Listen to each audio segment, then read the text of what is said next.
Hello everyone. So we have finished with the first unit. Now we are going to begin with the second unit, that is cloud computing technology.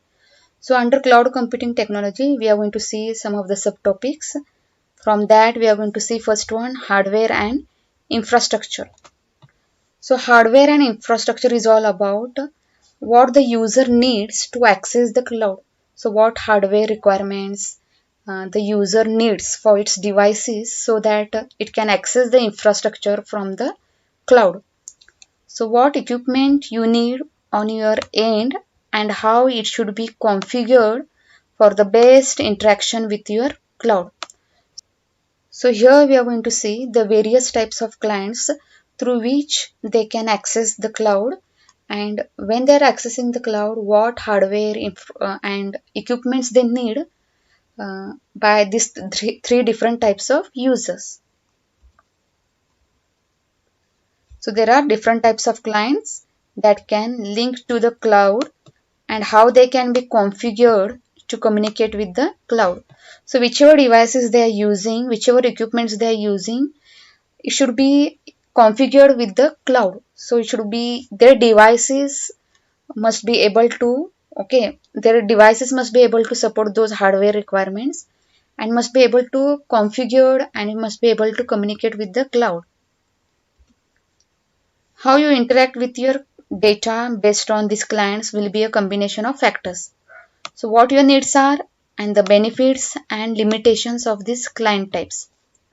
So how you interact with your data based on these three different types of clients and what are your needs, benefits and limitations. So we already seen in the previous session which are the three types of clients which can access the clouds. So those we are going to see. Mobile clients. So we already studied in the previous session mobile clients. So in this we are going to see some new points about these three different types of clients. In the previous session we have studied it, but some different points we have seen. Now in this session we'll see some different points. So the mobile clients are nothing but like laptop users, or they can be any smartphone devices, can connect to the cloud and access this application just as if they were sitting at their desk. So these mobile clients, they can use their laptops or any smartphone devices to connect to the cloud and access the applications just as if they're sitting at their desk. Not applications need speedy connections, and mobile users probably are not inputting gigabytes worth of data into a database. So these mobile clients, they are going to access the applications which don't need the speed connections. So even if there is a uh, not very fast connection, they can access some types of applications through these mobile clients. And when you're using the laptops or the smartphone devices to access the cloud, so in a mobile you don't need a lot of data in the database. Okay, you don't have any softwares like database and all. Okay, you don't use that. So with mobile clients, with mobile devices or laptops, the users can access some specific applications which they can use through from the cloud even if there is a not fast connections. A mobile user won't put tons of information into a database. An application can still be developed to let them access it. So as I told you, the mobile users, you don't put lot of information in that, like database is there or like coding is there or something is there. Okay, so some few applications you use on the mobile and through that you can access the cloud. Okay, we also studied about the thin clients. So thin clients are nothing but are client computers that have no hard drives or DVD-ROMs. So we already discussed about the thin clients which don't have the hard drives. They don't have the DVD-ROMs. It simply display what's on the server. So that means as it don't have the hard drives to store anything, so all the resources, all the hard drives or whatever is available on the server, that you can see on those devices. So whatever is available on that particular server, those all resources, those all information or any applications you can see on your Client machine means you can see on your client devices. If a client only needs to access cloud-based services or is accessing a virtualized server, then thin clients are a great option. So when the users are accessing the cloud-based services, and especially if they're accessing the virtualized server, and means whatever is stored on the server, they can get it on their uh, machines, that is on their devices, and for time being they can use it. They're not using it for storage and all.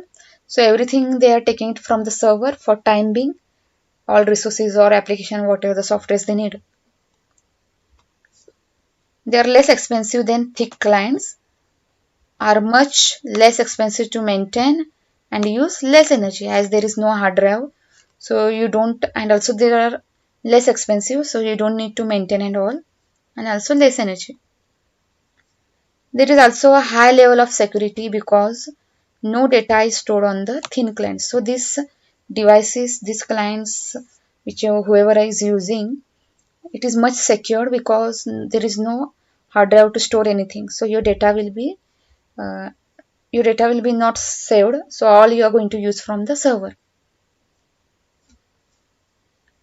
All the data resides in your data center or on the cloud. So the risk of a physical breach is small. So all your data will be stored on the data center, that is on the cloud, and this data center is available on different places.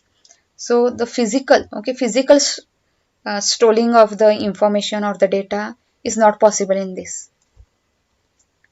Now we'll study about the thick clients. Thick clients are the clients like who are using normal PC.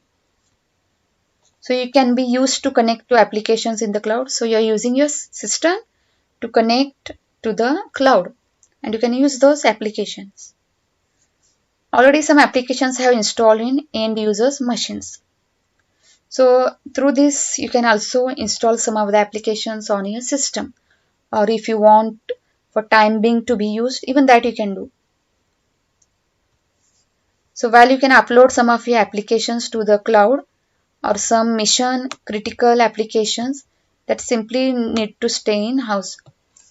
So you can upload some of your applications to the cloud. That means it is also giving you the facility that you can also upload your applications to the client, as well as you can also install on your system, or for time being also you can use their application software or any other resources. So these machines can be connected to a virtualized server. Yes, the physical machines are used to connect to the virtualized server. So one physical machine you are going to make, and it can be connected to a virtualized server.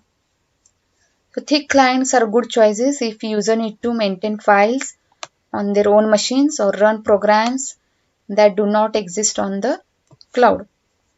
So it is good when users need to maintain their own files on their own machines and they don't exist on the cloud. Security wise, thick clients are more risk to attacks than thins. Okay, security wise means because thick clients you have the storage capacity there, storage database is there, and all your files, everything will be stored there. And whereas in thin clients, there is no hard drives to store, all will be stored on the data center. So physical breach is possibility in these thick clients. Since data is stored on the machine, hard drives, if the machine is stolen, then the data could be compromised. So in the today's session, we have studied about the second unit, hardware and infrastructure. These are the equipments which are needed to access the cloud, and three types of clients we have seen. Remaining part we'll see in the next session. Thank you.